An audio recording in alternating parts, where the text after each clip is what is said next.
Kenapa? Karena kesempatan untuk tahu ada. Itu dalam makna yang luar biasa. Jadi kejahilan yang dibutuh dalam masalah ini adalah kejahilan yang wajar. Tapi kalau dalam masalah kopi yang masalah yang sama, seperti masalah-masalah yang dipertentangkan oleh ahli sunnah dengan ahli bid'ah, seperti mengatakan Al-Quran makhluk, Allah tidak dilihat di akhirat, atau tidak ada syafaat, atau orang mengingkari azab kubur, itu kan masalah yang samar, yang butuh, yang tidak setiap orang tahu. Nah di sini orang yang tidak tahu tidak dikafirkan, walaupun itu tidak tahu muslimin. Tapi kalau sudah sejak hujah dikasih penjelasan dari Al-Quran, Sunnah, terus dia berhukum menolaknya, maka dia kafir. Takwil yang menjadi uzur untuk tidak dikafirkan itu takwil yang memiliki legalitas dari sisi bahasa. Seperti orang-orang Asy'ariyah kan mentakwil tangan Allah dengan kekuasaan Allah kan. Mereka tidak dikafirkan. Kenapa? Karena dari sisi bahasa, tangan itu kan diantara maknanya adalah kekuasaan. Tapi mereka disebut bid'ah karena melakukan takwil tanpa adanya qarina. Takwil jadi tidak setiap takwil dia tidak dikafirkan, tapi tidak lepas daripada dosa. Beda kan antara dosa dengan kekafiran. Kalau takwil yang sama sekali tidak diterima, tidak menjadi usul, takwil adalah sesuatu yang tidak ada kemungkinan dari sisi bahasa. Seperti orang takwil orang-orang Syiah yang mentakwil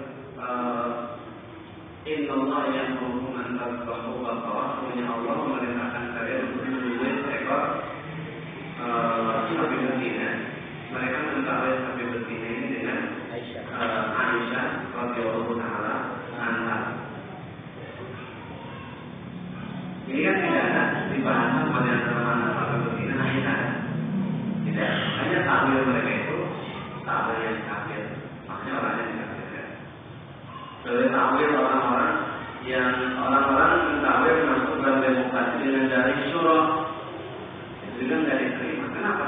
Karena kata-kata sangat jelas masalah dalam masalah syirik itu tidak ada takwil karena kalimatnya sangat jelas. Ini hukum ialah hak menetapkan hukum yang sangat Allah. Wala yusyriku fi hukmihi ahadan. Allah tidak menyertakan seorang pun dalam hukumnya. Jadi tidak setiap takwil diterima. Begitu juga ijtihad, tidak setiap ijtihad diterima. Orang ijtihad berijtihad mengamati dari Quran, Sunnah terus menyimpulkan bahwa membunuh itu tidak haram, tapi hanya makruh saja. Boleh? Tidak diterima. Itu bahasa syariat. Orang menyimpulkan saat dia mengkaji dari Al-Quran, Sunnah, akhirnya menyimpulkan bahwa salat itu hanya sunnah muakkadah. Tidak diterima. Karena dalilnya sudah nyata. Ijtihad di dalam sesuatu yang jelas dalilnya itu kekafiran karena menolak dalil. Seperti orang dalam masalah tauhid berijtihad untuk masuk parlemen, itu ijtihad yang tidak diterima.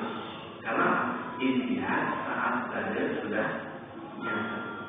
Sedangkan Allah mengatakan dalam surat Al-Ahzab ayat 36, wa ma kana lil mu'minin wa lil mu'minatin idza qadallahu wa rasuluhu amran an yakuna lahum khiyaratu min amrihim.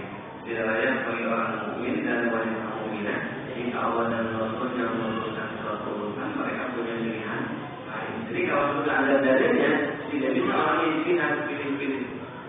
Nah kalau orang sudah ditentukan hukumnya oleh Allah terus dia pilih-pilih, itu namanya orang kafir.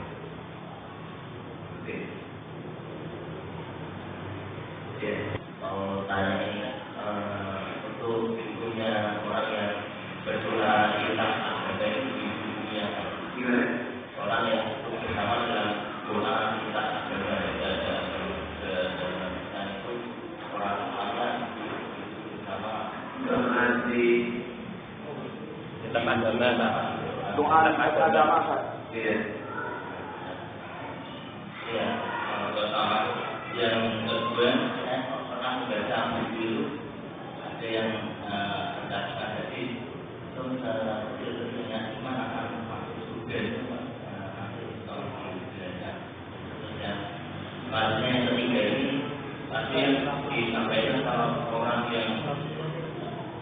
mendengar Al-Quran, orang yang belum mendengar Al-Quran dihukumi musyrik, terus yang belum mendengar Al-Quran dihukumi musyrik. Jadi untuk ibu sama bapak sama orang tua sudah dihukumi itu dulu. Iya. Doa lintas agama ya, karena orang demi mengamalkan Pancasila ya, Pancasila mengatakan semua agama, semua adalah sama. Mereka doa sama masing-masing kepada Tuhannya. Apa orang yang duduk di situ bagaimana? Berarti di situ duduk di majelis kekafiran. Di situ orang muda lagi minta sama Tuhannya kan. Kalau minta kepada berhala, syirik kan? Berarti kan majlis itu majlis kemusyrikan. Majlis kemusyrikan. Gimana? Iya, walaupun dalam surah An-Nisa ayat 140 Allah Subhanahu wa taala mengatakan, "Wa qad nazzalna 'alaikum fil kitabi an idza sami'tum ayatillahi yukfaru biha wa yustahza'u biha fala taq'udu ma'ahum hatta yaqulu bi haditsin ghairi innakum idzan mithluhum innallaha jami'ul munafiqina wal kafirina fi jahannam jami'a." Allah telah menurunkan kepada kalian di dalam Alkitab, yaitu jika kalian mendengar ayat Allah diingkari dan diperolok-olokkan, karena yang namanya minta kepada berhala, kepada dewa, dewi, kita kekafiran kan? Kekafiran. Ini kalau jika kalian mendengar kekafiran atau perolok-olokan, jangan duduk bersama mereka sampai mereka memalingkan kepada pembicaraan lain. Sesungguhnya kalian kalau demikian, kalau duduk saat mereka sedang melakukan kekafiran atau perolok-olokan, berarti kalian sama dengan mereka, sama kafirnya dengan mereka. Makanya orang duduk di majelis kekafiran, walaupun dia tidak ikut melakukan kekafiran, sama hukumnya, sama kafirnya dengan orang yang melakukan. Itu yang pertama. Yang kedua,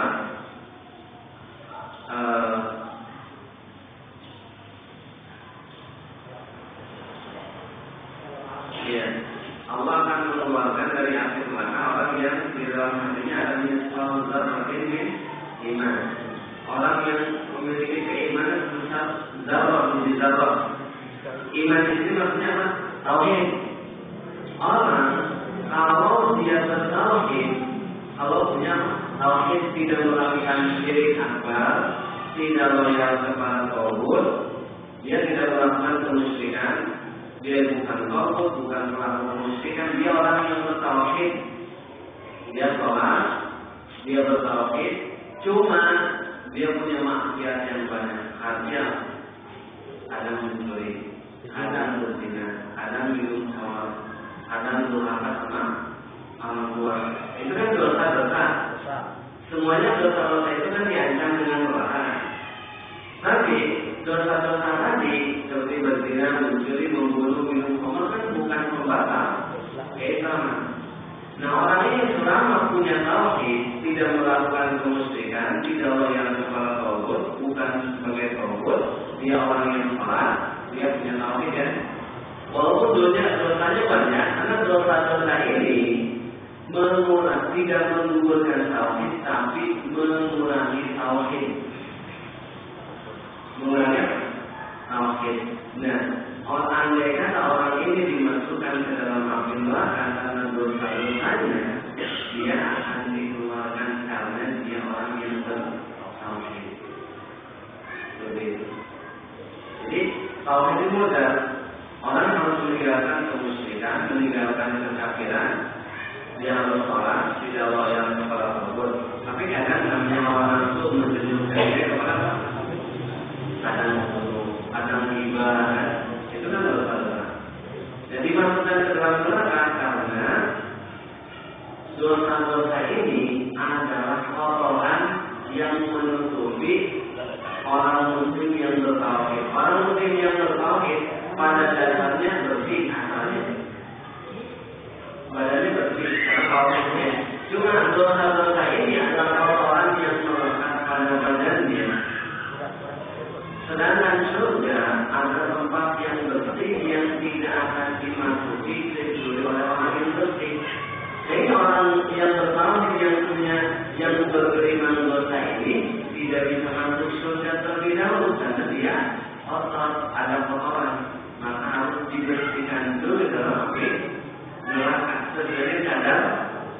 dosanya. Setelah terhapus dosanya dengan siksa dalam api neraka, berarti kembali apa? Suci. Kembali bersih, karena orang mengetahui amal dasarnya bersih, maka dikembalikan ke tempat yang bersih. Berbeda dengan orang musyrik. Orang musyrik yang melakukan kemusyrikan atau taubat atau penegak hukum taubat, walaupun dia sholat, zakat, saum, haji, banyak berderma, banyak memberi kepada sesama, tapi ini ada dia itu najis, barang najis. Kebaikan-kebaikan yang dilakukan itu tidak diterima oleh Allah. Najis, daging babi, walaupun dicuci tidak akan suci ya. Tapi kalau daging sapi kena kotoran najis, kalau dicuci jadi bersih lagi, baru disimpan tempat yang bersih. Tapi kalau daging babi, walaupun dibungkus pakai apa? Pakai tepung, terigu, dikasih ini dan itu, yang di dalamnya apa? Najis juga, tidak bisa suci. Maka apa? Tidak bisa masuk surga walaupun dicuci di neraka, tidak akan. Karena daging babi pakai rinso, pakai bayi kucing, pakai